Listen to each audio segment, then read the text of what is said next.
Everybody can see that. We're good to go. I'll minimize that. All right, some of you guys are on the phone. Some of you guys are actually on your laptops looking at the presentation. I'll go over everything verbally. Sorry, I have a frog in my throat here. One thing I need to do is I am going to mute you guys just at the beginning, just so there's no background noise, and then I will unmute you guys so you guys can ask some questions, things like that. So just so you know, doing that now, so you guys can. All right, so let's get started. So our mastermind call is the power of asking great questions today. So we're going to go over a few things and dive right into it so we can go through this topic. So like I said, the call set up basically about the first 25 minutes, we're going to go over some systems and some models, and then we'll go into the actual conversation where you guys can ask questions. We'll go over goals. We're going to go over some of the Power Hour stuff as well. One thing I would definitely do if you have the capability right now is to take notes. There's a lot of information that we're going to go over that I would love for you to be able to review later. And it's easier for you to review your notes versus listening to a 45-minute recording. All right, guys. Sorry, my throat. I don't know what's going on here. So first thing is we're having a party. So June 4th, which is a Monday. I don't know if you guys have ever been to the Richmond Wine Station. It is in Scott's Addition. We have rented that out, and they're actually just having us in there. So I'd love for you guys to RSVP. You should see the link for that on the closed Facebook page with Coaching with Drew. Make sure you are on the closed Facebook page. If for some reason I haven't friend requested you to get in there, that is one of the best ways I communicate with you guys as a group.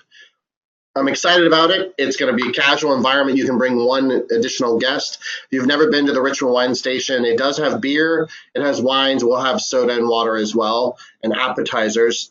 But basically, you'll get a card that will give you, and you can sample wines or beers.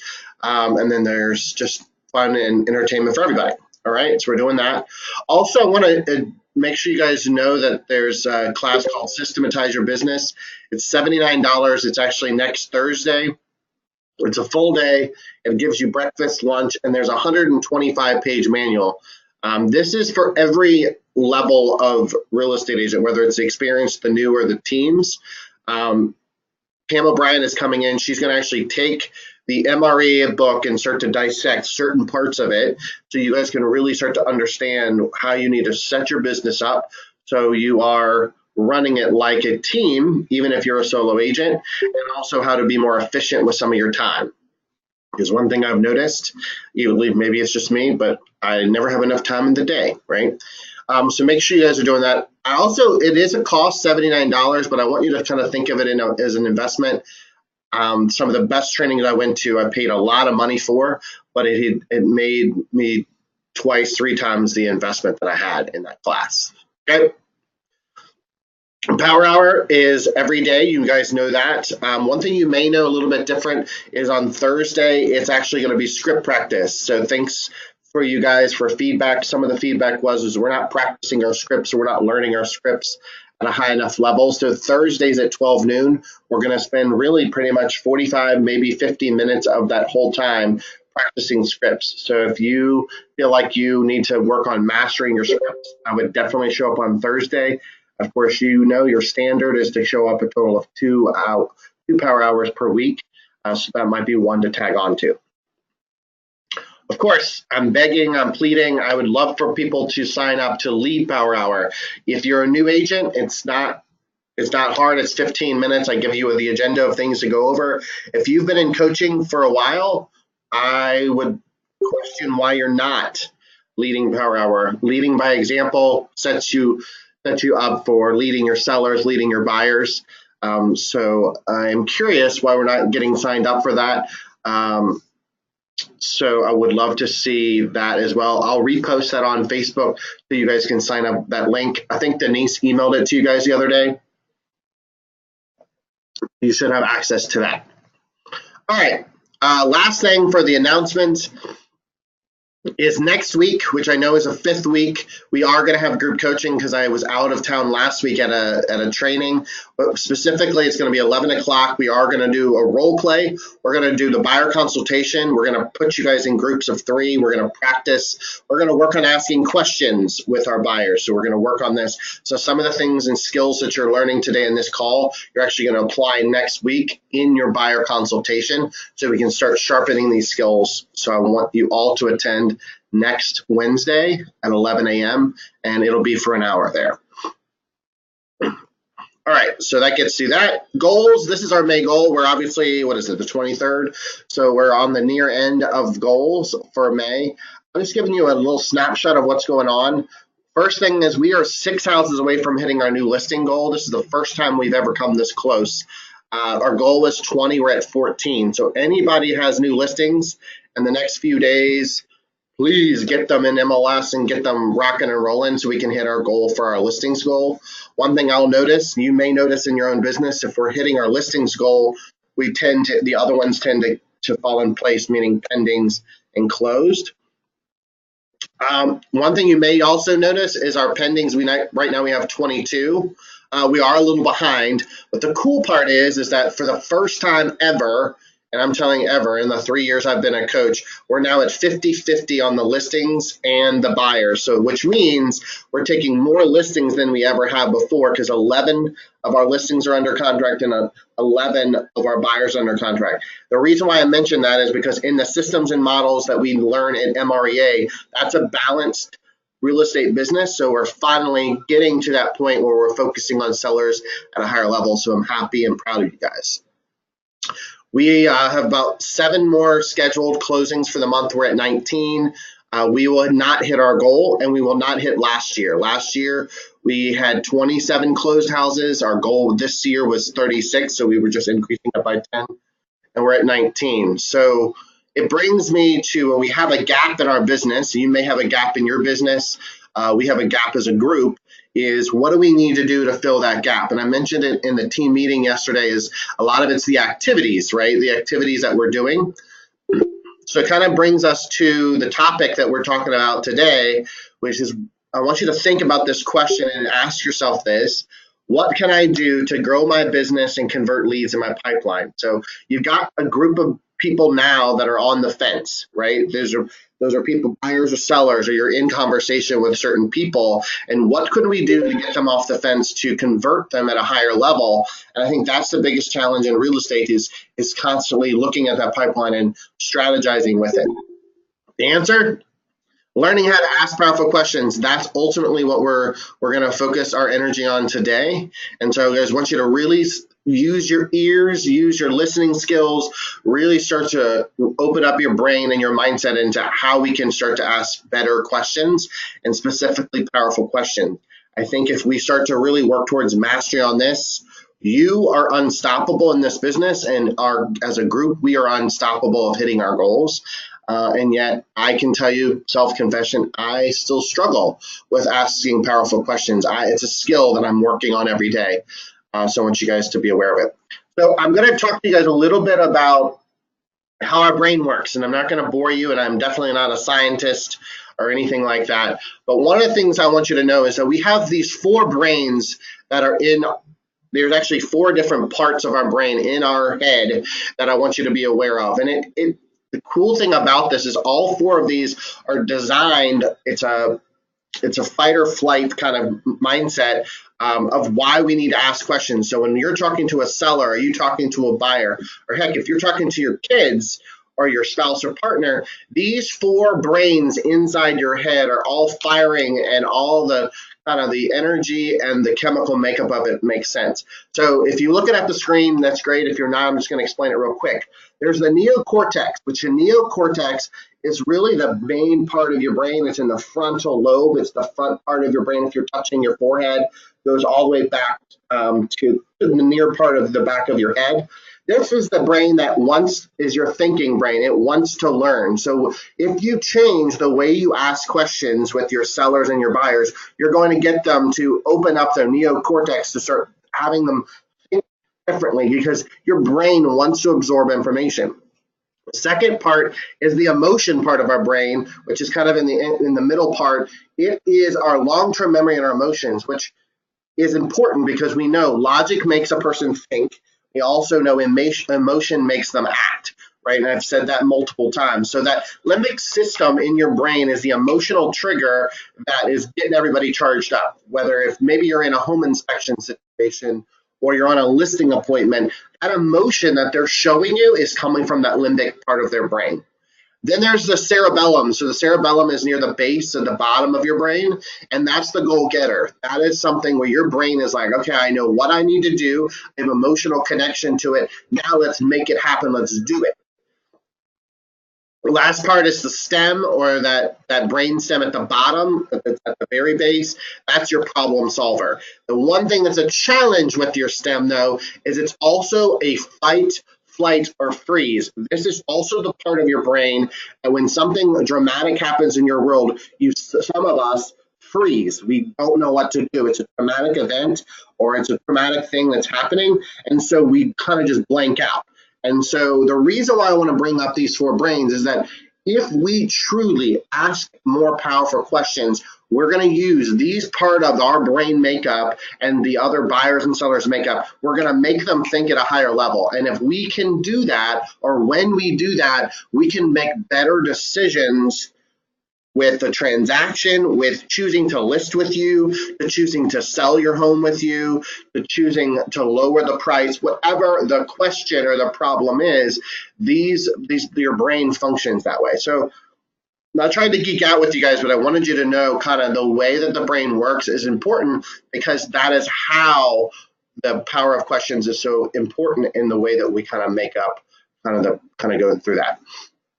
All right, so now I'm going to give you some specific examples, some black and white answers of what the difference between, remind me later, is negative focus versus positive focus questions. So I'm going to read the negative focus question, and then I'm going to read the positive focus question. I want you to listen to the difference. I gave you 3 examples on the screen, and you can review this later. 2 of them are expired listings. 1 is a for sale by owner. It could be any example that you want. It could be talking to your sphere of influence. It could be talking to someone at an open house. But specifically, these are targeted towards an expired listing, the first one. So your negative focus question would, and you may have said this, no judgment, not wrong, no right, and yet there's a better way to do it. So number 1, negative focus. Why didn't your house sell the first time? That may be a question you're asking of an expired listing. Changing that question, listen to the difference. What would you do differently to get your home sold next time? So big difference in that negative focus question versus that positive focus question. Let's take a second one real quick. What did the agent do to market your home? That was an expired listing. That was a negative focus question. Now I'm going to switch it to the positive focus question. How do you think we should market your home next time? If you start to see the positive focus questions are opening up their learning part of their brain, that's going into, instead of what did the agent do to market your home, you could do, how do you think we should market your home next time? That second positive focus question is also, you've got some embedded commands in there. So how we should market your home next time is an embedded command. The other thing is that it is an assumptive close. It's assuming that they already are going to list with you anyway, right? Because this is an expired listing. So the third one, just to give some compare and contrast to negative focus versus positive focus, and again, this is a for sale by owner. Listen to this question. Why did you decide to sell your home yourself? If you think about that, that's the negative focus question. Flipping it to a positive focus question, what benefits do you see in selling your home yourself? What you're doing in that positive focus question is you're having their brain search for the answers. They're now going to tell you their justification or their reasoning or rationalization of why they're a for sale by owner. You need that to be able to move you through the conversation to finding a solution for them, which ultimately is listing with you, right? So it's a Very different. Negative focus questions are very poignant, like to the point, like kind of hit them in the gut, versus a positive focus question is definitely more open, more tell me more kind of expanding your brain. So I just want you, that's the first kind of thought process of how you're going to be more powerful with your questions. All right. So I want you to specifically look at this screen if you can, because I think the visualization helps. But this first thing that is on the screen is just a blue box, and it represents the energy of all of us. So when you have someone that's giving you a lot of drama, or that is giving you objections and you're very frustrated, maybe they're venting to you, they could be cussing at you, they could just be so frustrated because their house didn't sell, or because they have to declutter their house. Whatever the problem is, there's energy around that, right? And we all know there's positive energy and negative energy. And we all know that negative energy really, really well, right? And so the power of these questions is this triangle that I now put up on the screen. And there's 4 ways that we can ask questions. And there's why, how, what, and who. Those are the 4 basic principles of any type of question that we ask any person, whether it's our spouse, our partner, our kid, a seller, or a buyer. This is the power of changing the way that you ask questions. There's a difference. So a why question is considered what we call a dying question. Very low on this pyramid. One of the worst type of questions you can ask. Why did you do that? Would be an example, right? Very negative and very low in impact. How is the second one on this pyramid. It's a surviving question. How did this happen, right? That's a logical question, and yet it creates a very negative level of energy. And if you're looking at this whole screen, the light blue triangle with the darker blue energy, if you notice, there's more dark blue at the top of this triangle because there's a higher amount of energy. So as we go through this, you'll start to see that it gets better with the way that they respond to you. So how, we went over. So what is a thriving question? Good. This is actually a really good level of questioning that I think most of us have a kind of a almost a conscious or unconscious rationalization of why we ask questions with the what. But exact example would be, what can we do to prevent this from happening again? The what starts to open our brain up and starts to connect with that neural cortex, that's the learning based part of our brain. The last part, the top of this pyramid, is the who. If we, as a group, as an individual, as a real estate agent, if you start to focus on who questions, these are considered flourishing questions. Who can help make this work, right? It is the highest energy level because our brains are constantly now looking for a solution. Because when we are in a state of crisis, or we're frustrated, or we're fascinated with a situation, if we go into the why is this happening to me? How did I let this happen to me? What could I do to change it? Who can help me with this problem? It changes the way that we focus on the solution. I hope that allows you to kind of start to expand your brain as to why we need to ask powerful questions. It completely connects with the way your brain processes things, and a way that words have a big impact on that. So why don't you guys go through that? Questions. Are we asking enough who questions? I would challenge you, when you're asking questions to your spouse, your partner, your kids, your clients, are you asking enough who questions? And the one thing that I'll tell you is that, and I've learned this just through coaching you guys, is questions tear down walls that we may not see. I have people come into my office, I'm asking questions, and my original thought on what they were doing or not doing changed because of the questions that I asked. So how many times have you had a conversation with a seller and you assumed it was they're not willing to pay the commission, when in fact it was their bigger challenge was they wanted to net the most money? Well, those are 2 different issues, right? If you didn't ask questions, you couldn't tear down that wall. Questions cultivate humility. One of the things I know I hear consistently from you guys is that I'm always nervous or scared of being the ambulance chaser or the used car salesman. When you ask questions, it makes you feel and seem and portrayed as a very humble person. And that is attractive when it comes to a seller or buyer, when they're looking at you like you're caring for them and you're giving them some comfort in the process. Questions give us a different perspective. You see it differently. You're not coming in judgment. We all have biases. We all are judging machines, and yet when you ask questions, you can see it from a different perspective than you would have before. I also want you guys to think about, this is the best part in my opinion. Questions change a person's mindset and get them out of a rut. If you have a seller that is fixated on a certain price, maybe they want to list their house at $300,000, and you ask them questions of why you feel that way, who gave you that number that would impact the decision of listing it at that. What would make you think the $300,000 different, right? If we go up that pyramid and we go up that and we go up to those who's and the what's, it's going to make their mindset that's going to get them out of that rut. All right, so results of your questions. So let's just say you're now a powerful question ninja, right? And so I want you to know the difference. So obviously a weak question is going to give you shallow answers. A weak question is going to give the person or yourself the perception of lack of confidence. And so many of you, I think, have this, I don't feel comfortable yet. I don't know everything yet. Well, if you ask questions, you will come across very, very confident, and you may not even really know the whole system yet, right? Also, a weak question makes you to have poor decision-making skills because you have very limited information to actually come up with a solution for your client. Opposite, powerful questions give you powerful answers.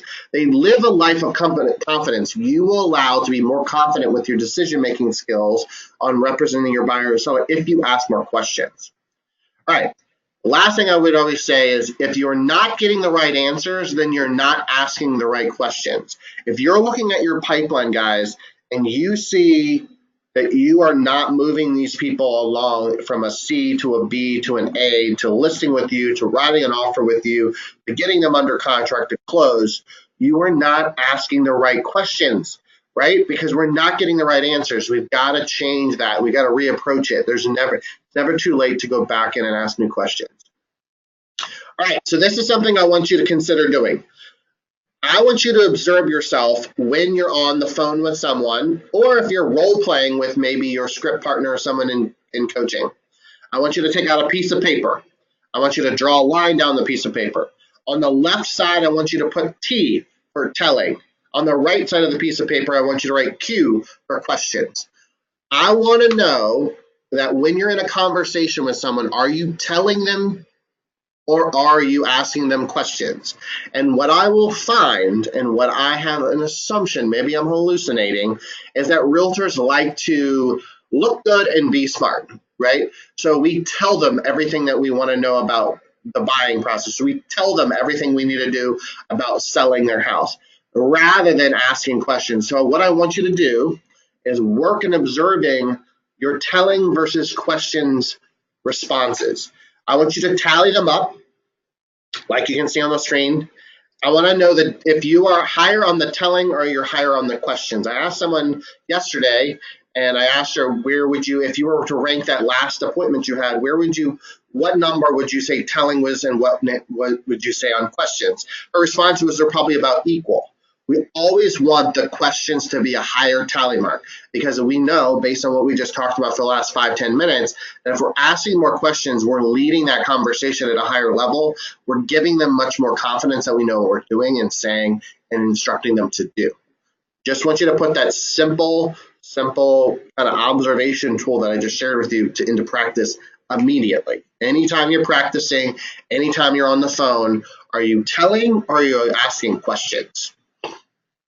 All right, last couple things, and then I'm going to go into specific questions to get your brain kind of opened up to new ideas on questions. Questions demand an answer. When you ask someone a question, they tend to always answer it. If they don't, that actually shows you something. You either hit a nerve or they just don't know the answer, and then that will help you then lead them to the right answer. Questions stimulate thinking. We all know that, again, that neocortex, that front part of our brain, wants to think. We want to learn. And so you're opening that up. Questions put you in control, right? Those that ask the most questions are the one that leads the conversation.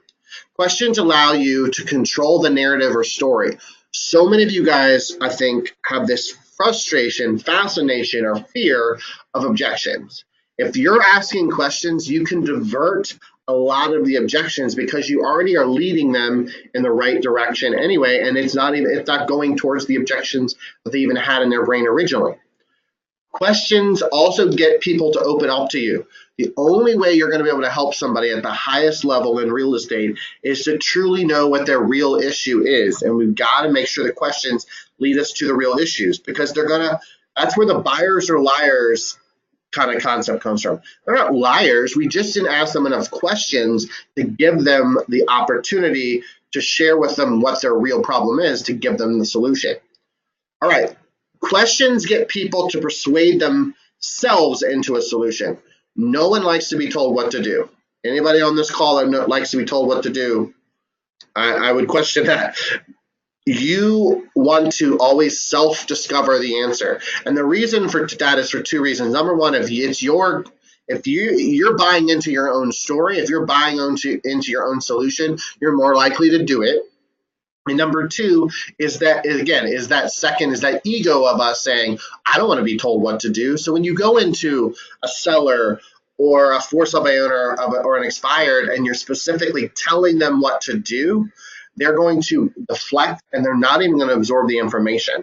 So questions get people to persuade themselves into a solution. And the minute you kind of go into that space, you're going to see a whole different way the conversation goes. All right, so if you see the screen, it basically is Dorothy and Toto going down the yellow brick road. I want you to think about about questions like it's the yellow brick road. Your job as a consultant, as a salesperson, as a real estate agent, is to use each question like a brick. You're going to ask the question, you're going to lay the brick down. The more questions you ask, the longer, the wider, the further that yellow brick road can go. And I'm a visualization guy, I'm a geek like that. I want you guys to think about the more questions you ask, the more you're going to lay a path or a walking path to the solution. So that's what I want you to kind of think going through this question. If I ask more questions, I'm going to get to a better solution. It's going to be faster for you, and it's going to be less frustrating for the consumer. Right? I want you to really kind of think about that. All right, so these are some specific questions, and they're bracketed by the type of questions. I think there's like 2 or 3 slides, so there's some specifics that I want you to think about. Again, listen, open up your ears and listen to some of these questions, okay? Listening questions, there's 2. Do you want to explore all your options with me? Second one, do you have a sense of what you want to do next? Both of those are listening questions. You're opening up their brain, right? Thought-provoking questions is the second one, a couple. Are you happy with the way things are going? Could you see how you could use, are you happy with the way things are going? You could use that with a for sale by owner, right? You could use that now, like today, calling those guys. All right, second one is, where do you want to be and by when? Where do you want to be and by when? That's good. Clarifying questions. Tell me more about that. Again, if they say anything, I have unicorns coming out of my nose, you can say, okay, great. Tell me more about that, right? It's a clarification so you now understand what their perspective is. Second one of clarifying questions. Help me understand what you mean by that, right? You're expanding what they're saying.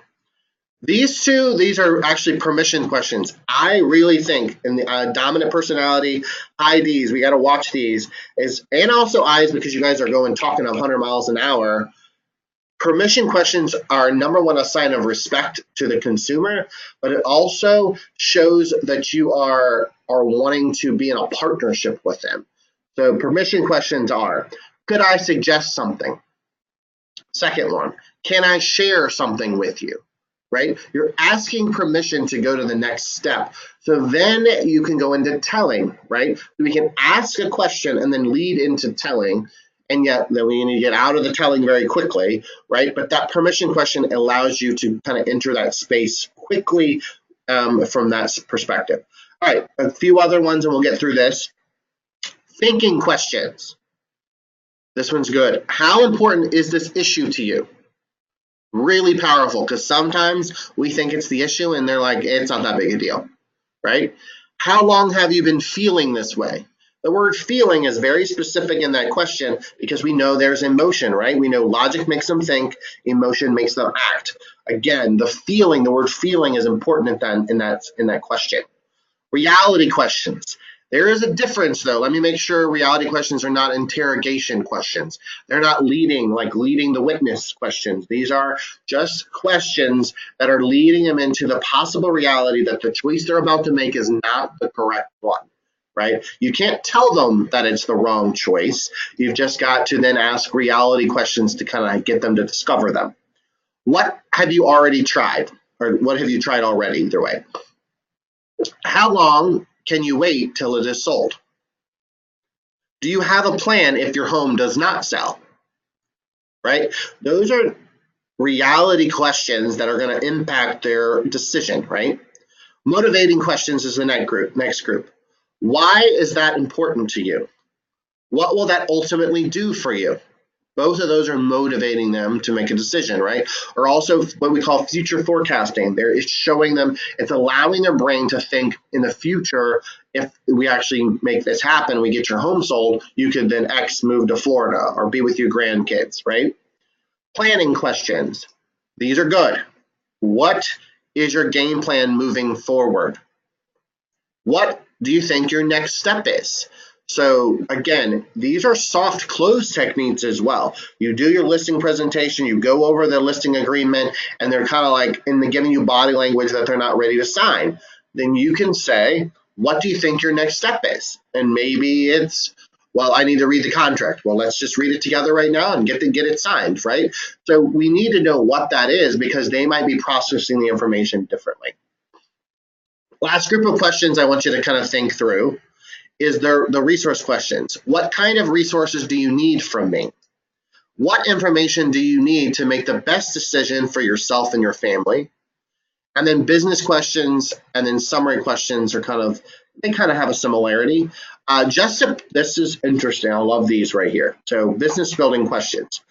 Just suppose you did list with me, what would be the benefit? Very good. Second one, would it be fair to say that by listing with me, you would get some of your time back? That'd be perfect for a for sale by owner, right? Number 3, how is it different from what you're doing now? Number 4, if I said listing with me to get your home sold would net you more money, would that totally be out of line? Couple of those, 1 and number 4, are an assumptive close as well, but it's opening their brain to the possibilities of the benefits of listing with you, right? The last one, summary questions. What do you think this all amounts to for you? Who else have you talked to about this? Again, that last one, who else have you talked to about this? If you're going on a listing appointment and there's multiple agents, who else have you talked to? They would maybe indulge. I've talked to Sally with ABC Real Estate Company or whatever. Well, what did she say, right? So you can use who and what and kind of go back and forth with both of those. So this is the challenge that I want you guys to get through. We've been through the calls about 32 minutes in. I want you to take action with some of the stuff that we just talked about. We know that just based on the way our language patterns, that powerful questions are not a natural thing for us. So what are we going to do to develop that skill at a higher level? So these are the challenges that I want you to write down. I want you to really, if you want to develop your skills at a higher level, I want you to do these few things. I want you to choose 5 of these powerful questions or create your own, but I want them to definitely work towards that pyramid style that we talked about. I want you to find or choose 5 powerful questions that spoke to you that you could use in your business today. I want you to write each of those 5 out 10 times on a piece of paper. The reason why I want you to do that is because we know if we write that down, your brain, that that memory part of your brain is now going to absorb that information. And the weirdest part is you're going to be writing these questions down. A week later, you're going to be in a listing appointment or a buyer consultation, and that question will just pop out of your mouth. It's because that memory cortex in your brain is constantly working and constantly trying to absorb information. The last one for the challenge is when you're on the phone with a prospect or a client, I want you to take out that scratch piece of paper that we showed earlier. I want you to write the T for telling and the Q for the question. And I want you to tally mark that conversation. No judgment, no guilt, but I want you to see, is there a gap where you're telling people things or you're asking people questions? If there is a gap, if the questions are not higher tally mark than the telling, then we have an opportunity, or you have an opportunity to learn and master more skills to get you going in the question direction rather than telling. All right, so I want you guys to kind of go through that. But I'm going to actually open up the call. It's 35 minutes in, and I want to get some feedback from you guys as far as what you guys think about this conversation. Yes, Catherine says, can you define the T and the Q one more time? I definitely can. But I'm going to open it up. Also on the screen is the paragraph, or is the pyramid that we were talking about before. So what is some of your questions specifically around some of the wording and basically the format of how we can ask better questions? Anybody have anything specific that we can go through? Anybody? So how many people think they could, if I were to ask them the who and the what's, you could come up with a couple questions right now? As far as if I give you the scenario, we could come up with a couple of questions you could ask in response. Can I get somebody to volunteer for me? Anybody? Melvin's volunteering. I like it. All right, Melvin. All right, so I'm going to give you the scenario. I am an expired listing, right? And you're on the phone with me, and I want you to ask either thriving questions or flourishing questions.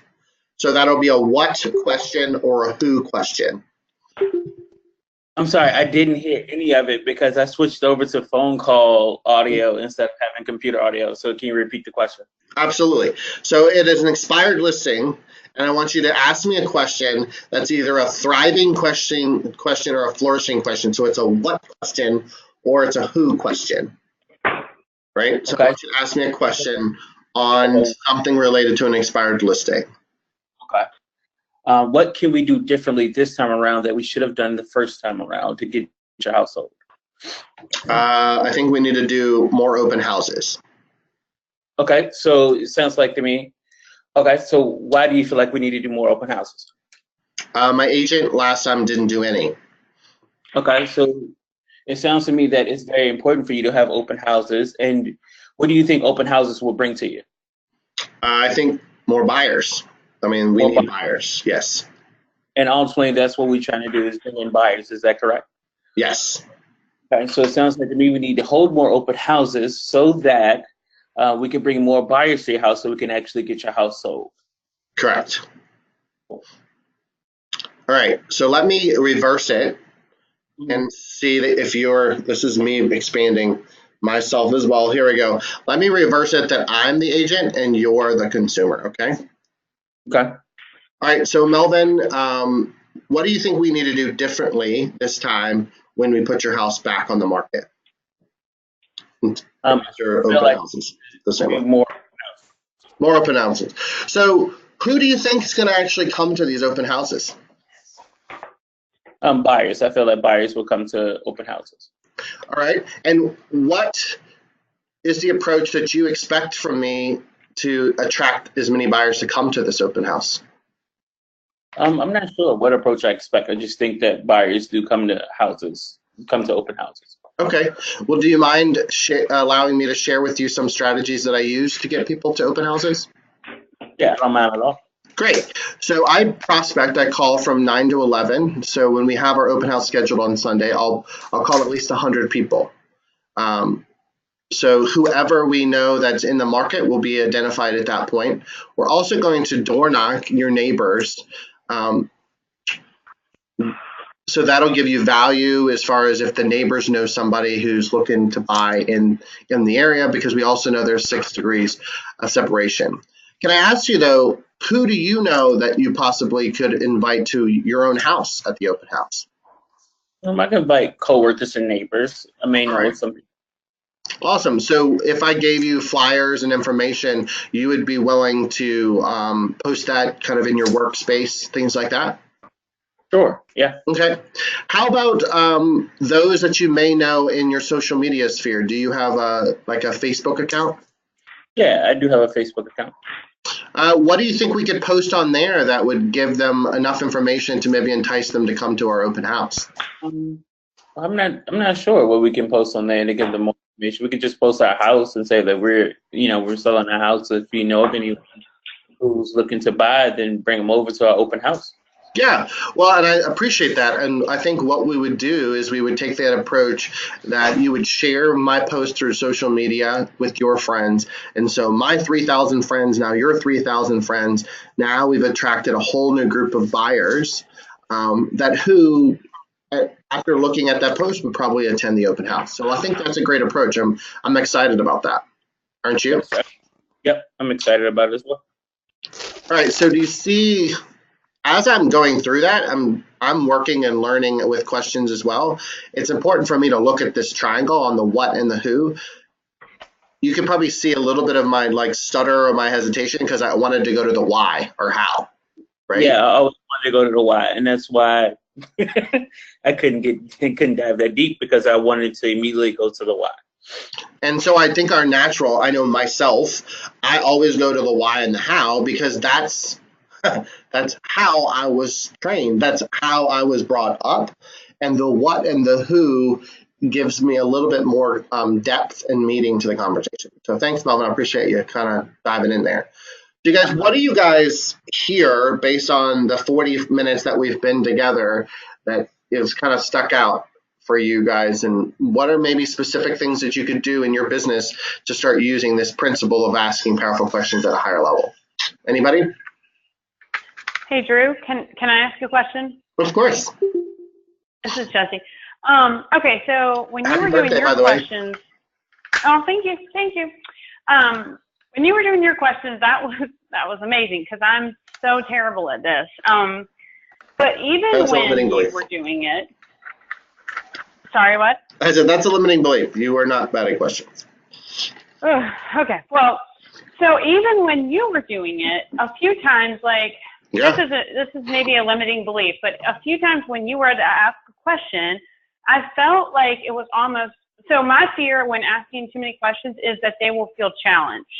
Like I'm challenging it, like as if I already don't agree with them. Is that weird? Do other people feel that way? Is that just wrong? Or Yeah, how do I people on get the over call, that? what do you think about? I mean, I think it's a valid question. I'm curious what people think about that. Anybody want to kind of mastermind and give their opinion on that? Yeah, I kind of want to give my opinion on it. Whether this is Melvin again, and you may feel that way because of someone asking you questions, and you feeling like somebody's challenging your thoughts.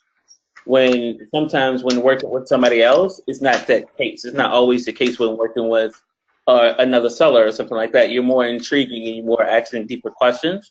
It just maybe how you feel when somebody's asking you questions that you feel like somebody's challenging your thoughts or your thinking. I mean, and then Deanna said, and Kathy said is as well, is they do feel the same way as you, Jesse, the same way. And so I would say maybe you could add a softening approach on the front end of the question. So softening meaning I'm curious, and then ask the question. Yeah. Or I get that. Yeah. Okay. I need to work on that. If you go to the question itself, you could actually kind of put a buffer in the front of it so you don't feel so interrogational, right? So yeah. You could even what? Okay. Well, why are open houses important to you? Right. Yeah. No, go ahead. Sorry. Yeah. Yeah, it just makes me, it's like, I don't want them to be like, well, all like overprotective. It's kind of like, no, I want to hear more about that. So maybe that's all it is. You're right. Maybe I just need to put my softer approach, still ask the question and not be afraid to ask the question, but do it in my style and it will be okay. Yeah, and I still think you need to ask the question, but you need to either add that buffer at the top, the front of the question, or add it at the bottom, right, or the back. Okay. So I don't want you to dilute the questions too much because they are pretty powerful. Yeah. Different things like that. I was going through a couple questions where we could maybe give an example. So there was one that says, are you happy with the way things are going, right? And so maybe you're calling a for sale by owner and you're in an appointment with that person. Instead of saying, are you happy with the way things are going first, you can say, well, you know what, you've had a lot of activity, and that's amazing. You've had, you shared with me you had 10 showings already. I'm curious, though, are you happy with the way things are going so far? Right? So do you see how? Right, that makes sense. And then I went into, are you happy with the things that are going? Right? Right, okay. So I think, Kathy had just said, I think it is based on some of your personality types. Someone that's a higher I, or someone that's even a little bit more analytical, might go, they're coming to attack me, they're coming to interrogate me. So taking these words and kind of, but I think that's why we don't ask powerful questions, is because we're afraid of seeming pushy. We're afraid, or we're worried of seeming too interrogative style. And yet it allows their brain to open up. And that's why I started the session with explaining how the brain works. They actually want you to ask questions. So if you can figure out a way to do that, it's kind of goes through that. And Tom, did you have a question? I saw Tom kind of chime in a little bit too. I don't know if he's on the call. I don't know if you can hear me or not, Drew. I feel like I'm okay. Perfect. So in NLPs, there's a tactic that it's just a word, but you use the word wonder at the start of a conversation like this. So if you're getting ready to start asking questions by asking, I wonder if you tried everything, or I wonder if an open house is going to be effective. It forces the receiver to kind of, their mind then goes into an inquiry mode and they don't feel like they're as challenged. So if you might want to incorporate that a little bit into your questions. As you're going through that. NLP is a language pattern. It's basically, yes, there's, all of you guys are chiming in, which is good. Melvin even said it as well. The NPL is just the way the language patterns, how people absorb information based on certain language patterns. So, yeah. Cool. That's if you want to, my next goal is to actually be certified in NPL, like to actually figure out the psychology of why people ask questions and how they respond with certain words. But that's why these specific examples of these questions are powerful, and you don't want to dilute them. You want to then just embellish, like you said, adding wonder. You will hear all the time from me, I use the word curious a lot. Curious is a word that doesn't mean any judgment. It also means, so it's not, I'm curious, why did you not make your calls today, right? Versus, why did you not make your calls today, right? So there's a different, when you say, I'm curious, it's a genuine, I am in curiosity, I'm not in judgment, right? And so a seller and a buyer want to feel the same way. They don't want to feel like you're nailing them to the wall and that they're going to have to do what you say. So. Yeah, that makes sense. Yeah. So would you guys, anybody feel that they're asking more questions than they are telling in their appointments? Does anybody think that they're on maybe the other side where they actually do ask a lot of questions and they tell less? No? Okay. And so if no one's saying they ask a lot of questions, what do you think is holding you back from asking those questions? What do you think is the reason why we're not asking those questions at our appointments or when we call our pipeline leads? Why do we think we don't? Any reason? It's not, for me, it is not a habit that I'm accustomed to, and I'm going to have to practice in order to do it. And I'm going to have to practice all of these techniques anyway. This is a big weakness for me. Yeah, I think it's a big opportunity for all of us. Catherine says, prospects gets control, throws us for a loop with their objections. And I think that's Catherine is so accurate. When they give you an objection, we go into a telling mode. Like, I'm not going to pay 6% commission. And then you're like, oh crap, now what do I do? Right? And then you tell them why your value is 6%, right?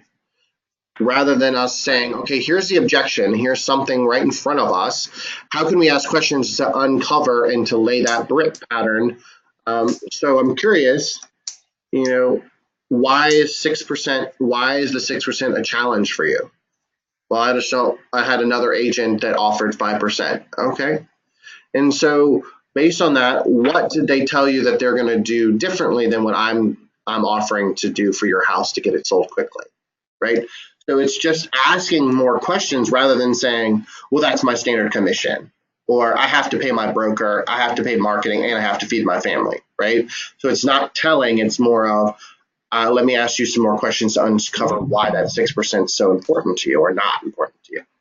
So I think this is something that all of us in Power Hour, I mean, you guys can probably, most of you can get on the phone and just call some people and kind of wing it and get some appointments. And yet I think the difference is when you go on the appointment or when you have a person on the phone that's a little bit more abrupt with you, it scares you. And so I think if we can sharpen our skills and questions, so when you're script practicing or when you're in an environment about to make calls, you probably want to jot down some questions, some powerful questions that when you're caught off guard, you can just jump into those questions. It also is called a pattern interrupt. So when somebody is saying something just crazy, off the wall, emotional, and you're like, man, where is this person like just rolled out of the bed on the wrong side of the bed, you can use a different question to divert them in a different direction. That pattern interrupt allows them to refocus where they're supposed to go versus where they're going. So I want you guys to just kind of, as you go through, we're going to work on this more and more every week. And I think, do you guys think if you ask better questions, you would have better results with converting your leads? Yes? No? Yes. I would hope. Yes. Hopefully everybody on the call would say yes. If you ask better questions, you will convert more leads. That is just, I'm not a betting man, but I can bet you money in Vegas that if you ask more questions at a higher level, you would have a higher conversion rate on the leads you already have. So, all right. Well, thank you guys for the call, your participation. Thank you, Melvin, for kind of role playing with me on that. I kind of wanted to just be organic and see if we can kind of learn together. I will send out this recording. Also, I'm going to just send the PowerPoint in a PDF so you can start looking at some of these questions specifically that I did go over. So you can maybe, when you read them, see some of the context of how it is. But thank you guys very much for your time. And you guys have a great rest of the week, guys, okay? Thank you, Drew. Thanks, Drew. Okay. Thank you. Bye, guys. Thanks, Drew. Thanks, Drew.